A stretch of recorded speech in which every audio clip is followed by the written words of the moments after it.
दोस्तों, आज हम आपके लिए लेके आए हैं जनरल साइंस के कुछ महत्वपूर्ण प्रश्न जो टीसीएस अपने पेपर में पूछती है। तो जनरल साइंस के जो क्वेश्चन पूछे जाते हैं उनके बारे में यह वीडियो है। चलिए देखते हैं पहला क्वेश्चन क्या हो जाएगा हमारा। तो पहला क्वेश्चन है, एंटीसेप्टिक सर्जरी का सूत्रपात किया। तो एंटीसेप्टिक सर्जरी का सूत्रपात किसने किया था? तो उन वैज्ञानिक का नाम बताना है। तो एंटीसेप्टिक सर्जरी का सूत्रपात किया था जोसेफ लिस्टर ने। तो इसका सही आंसर क्या हो जाएगा? Joseph Lister. तो एंटीसेप्टिक सर्जरी का सूत्रपात किया था जोसेफ लिस्टर ने किया था। अगला क्वेश्चन है, भारत का वर्ड्समैन कौन है, या भारत का बैट्समैन किसे कहा जाता है? तो डॉक्टर सलीम अली को भारत का वर्ड्समैन कहा जाता है। अगला क्वेश्चन है, आनुवंशिकी कोड की खोज की थी। तो आनुवंशिकी कोड की खोज किसने की थी?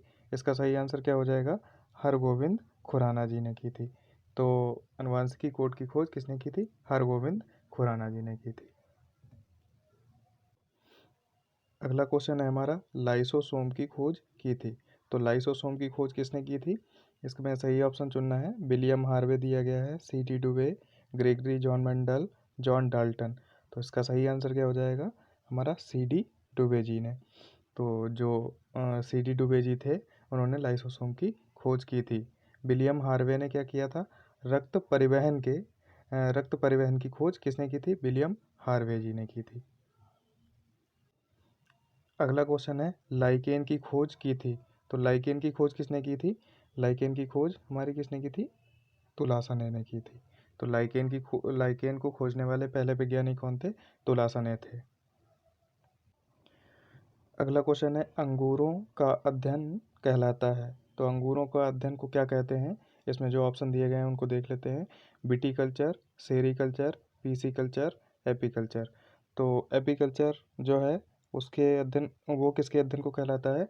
एपीकल्चर हमारा मधुमक्खी के पालन के अध्ययन को एपीकल्चर कहते हैं। अगला जो ऑप्शन दिया गया है, पीसीकल्चर। तो पीसीकल्चर किसके अध्ययन को कहा जाता है? मत्स्य पालन। मत्स्य पालन अध्ययन को, मत्स्य पालन मतलब मछलियों के पालने का जो पालन कैसे किया जाए उससे संबंधित जो अध्ययन किया जाता है वो हमारा कहाँ किया जाता है? पीसीकल्चर में किया जाता है। अगला ऑप्शन क्या है? सेरीकल्चर। तो सेरीकल्चर में किसका अध्ययन किया जाता है? तो सेरीकल्चर में हमारा रेशम कीट पालन का अध्ययन किया जाता है। जो शहतूश के पेड़ पर जो रेशम के कीट होते हैं उनको कैसे पाला जाए, उनसे कैसे रेशम प्राप्त किया जाए, इसका अध्ययन कहाँ किया जाता है? सेरीकल्चर में किया जाता है। तो हमारा आंसर क्या हो जाएगा? विटीकल्चर। विटीकल्चर में किसका अध्ययन करते हैं हम? अंगूरों का अध्ययन करते हैं। अंगूरों को कैसे बढ़ाया जाए, उनका उनका जो संवर्धन है, या उनको उनकी फसल कैसे ही अच्छी मात्रा में प्राप्त हो, इस सभी चीज़ों का अध्ययन हम कहाँ करेंगे? विटीकल्चर में करेंगे। अगला क्वेश्चन है हमारा, centre for DNA fingerprint and diagnostic अवस्थित है। तो centre for DNA fingerprint and diagnostic कहाँ अवस्थित है? इसको कहाँ स्थापित किया गया है? इसका आंसर क्या हो जाएगा? हैदराबाद। तो centre for DNA fingerprint and diagnostic Hyderabad में अवस्थित है। अगला क्वेश्चन है हमारा, ट्यूबरोकुलोसिस रिसर्च सेंटर कहाँ है? तो ट्यूबरोकुलोसिस रिसर्च सेंटर कहाँ है हमारा? चेन्नई में स्थित है। ट्यूबरोकुलोसिस रिसर्च सेंटर कहाँ स्थित है? चेन्नई में स्थित है। इसी श्रृंखला में हमारी जो इससे पहले मैंने एक वीडियो बनाई है, महत्वपूर्ण अनुसंधान संस्थान उनके मुख्यालय कहाँ है, या वो है स्वयं कहाँ स्थित है, तो उसके बारे में एक वीडियो मैंने इस प्लेलिस्ट में बना रखी है। आप लोग उसको जाकर देख लें। वो परीक्षा के दृष्टि से बहुत ही इम्पोर्टेंट हो जाती है। तो चलिए इसी श्रृंखला में अगला क्वेश्चन हमारा क्या है, सेंटर फॉर एडवांस टेक्नोलॉजी कहाँ स्थित है? तो सेंटर फॉर एडवांस टेक्नोलॉजी कहाँ स्थित है? इसका सही आंसर क्या हो जाएगा? इंदौर हो जाएगा। तो सेंटर फॉर एडवांस टेक्नोलॉजी कहाँ स्थित है? इंदौर में स्थित है। तो चलिए अगला क्वेश्चन क्या है, भूकंपों का अध्ययन कहलाता है। तो भूकंपों का अध्ययन क्या कहलाता है? इसका सही आंसर क्या हो जाएगा? सिस्मोलॉजी। तो सिस्मोलॉजी जो होता है वो किसका अध्ययन कहलाता है? भूकंपों का अध्ययन कहलाता है। तो चलिए देख लेते हैं, जो ऑप्शन दिए गए हैं उनके बारे में भी देख लेते हैं क्या क्या है। सबसे पहला ऑप्शन दे रखा है एंटमोलॉजी। तो एंटमोलॉजी किसके अध्ययन को कहा जाता है? एंटोमोलॉजी कीट पतंगों के अध्ययन को कहा जाता है। तो एंटोमोलॉजी में हम कीट पतंगों से संबंधित जो भी चीज़ें हैं उनके बारे में अध्ययन करते हैं। अगला क्वेश्चन है एपिग्राफी। तो अगला ऑप्शन जो है हमारा एपिग्राफी है। तो एपिग्राफी किसके अध्ययन को कहा जाता है? तो जो अभिलेख हमारे पुरातत्व संबंधी जो खुदाई होती है उसमें जो अभिलेख प्राप्त किए जाते हैं, जैसे मौर्य के अभिलेख हो गए, शिलालेख हो गए, या गौतम बुद्ध के जो लेख हो गए, या किसी भी संबंधित राजा से जो लेख प्राप्त होते हैं, तो उनके अध्ययन को हम क्या कहते हैं? एपिग्राफी कहते हैं। तो यहाँ पर एक अगला को ऑप्शन दे रखा है सिस्मोग्राफी। तो सिस्मोग्राफी कोई भी चीज़ नहीं होती है। अगर यहाँ पर सिस्मोग्राफ होता तो सिस्मोग्राफ क्या होता है? भूकंपों के मापने का यंत्र होता है, ये सिस्मोग्राफी नहीं होता। तो सिस्मोग्राफ भूकंपों की तीव्रता का मापक यंत्र होता है। तो चलिए अगला क्वेश्चन हमारा क्या हो जाता है? न्यूट्रिनो की खोज किसने की थी? तो न्यूट्रिनो की खोज किसने की थी?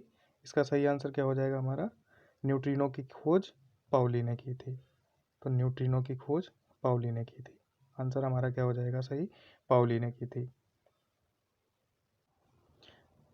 अगला क्वेश्चन है प्रथम हाइड्रोजन बम कब बनाया गया था?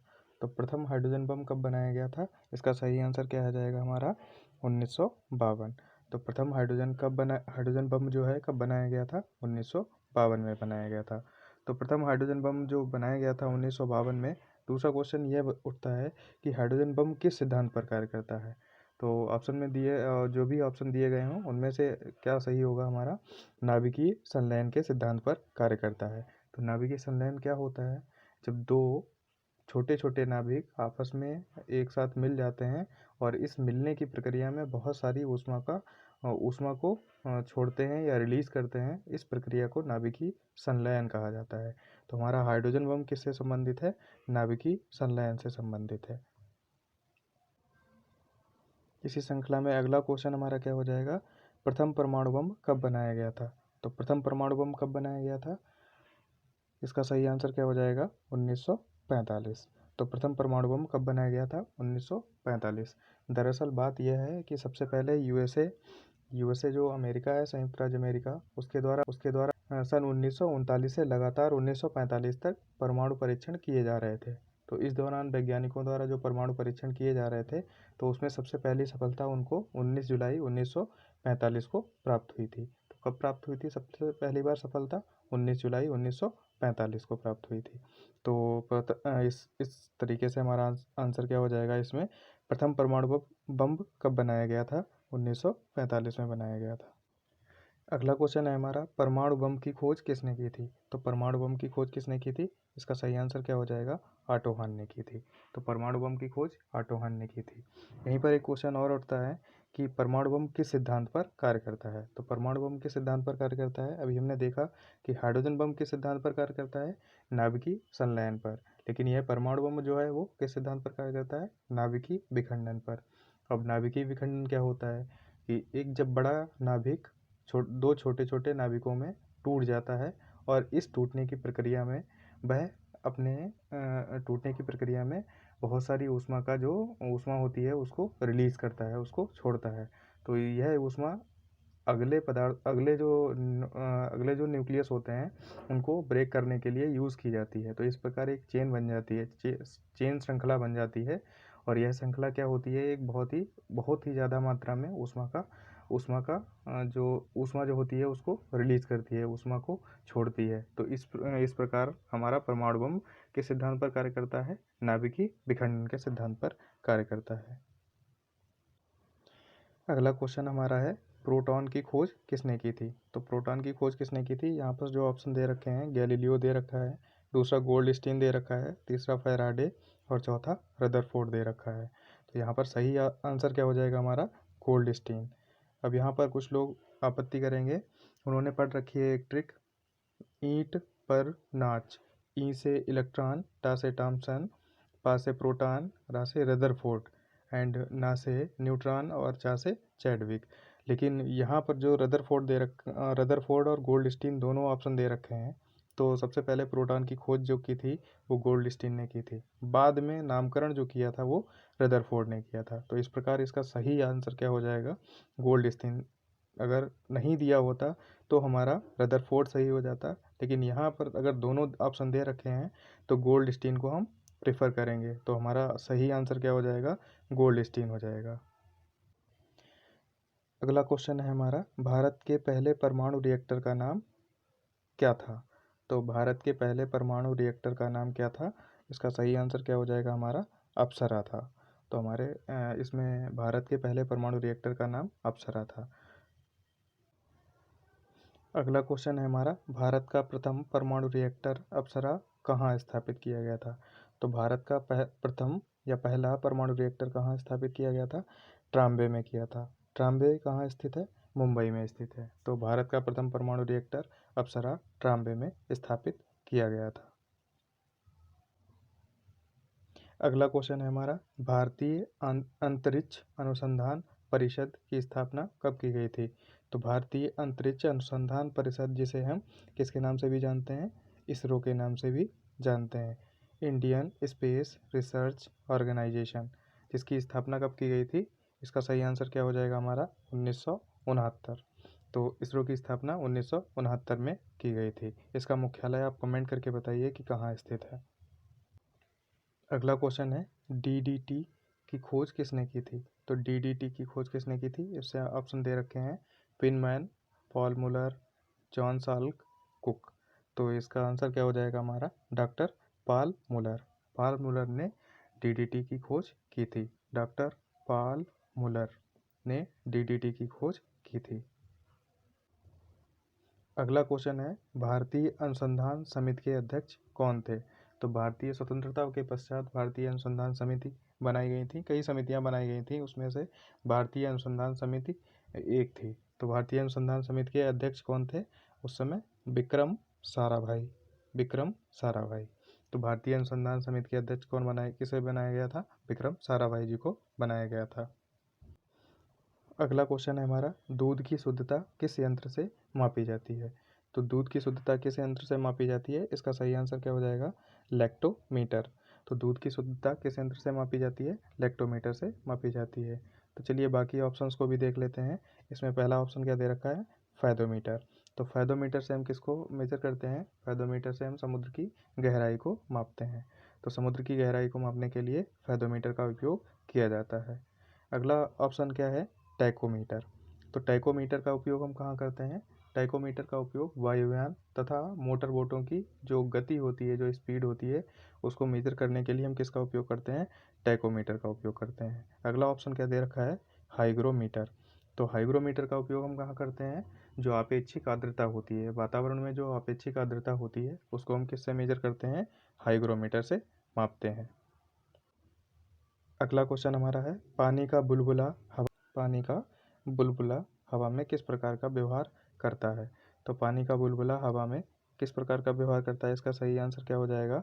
अवतल लेंस की भांति। यहाँ पर अवतल दर्पण भी दे रखा है, अवतल दर्पण नहीं होगा। इसका आंसर क्या हो जाएगा? हमारा अवतल लेंस की भांति व्यवहार करता है। अगला क्वेश्चन है हमारा, भूकंप मापी यंत्र है। तो भूकंप मापी यंत्र कौन सा है? अभी हमने आपको बताया था, जब भूकंपों का अध्ययन किसके अंतर्गत किया जाता है? सिस्मोलॉजी के अंतर्गत। और तब हमने आपको बताया था कि भूकंप मापी यंत्र क्या होता है? सिस्मोग्राफ होता है। तो इसका सही आंसर क्या हो जाएगा? सिस्मोग्राफ। तो भूकंप मापी यंत्र क्या है? सिस्मोग्राफ है। तो चलिए ऑप्शंस को भी देख लेते हैं। पहला ऑप्शन क्या दे रखा है? कार्डियोग्राफ। तो कार्डियोग्राफ किसको मेजर करने के लिए उपयोग किया जाता है?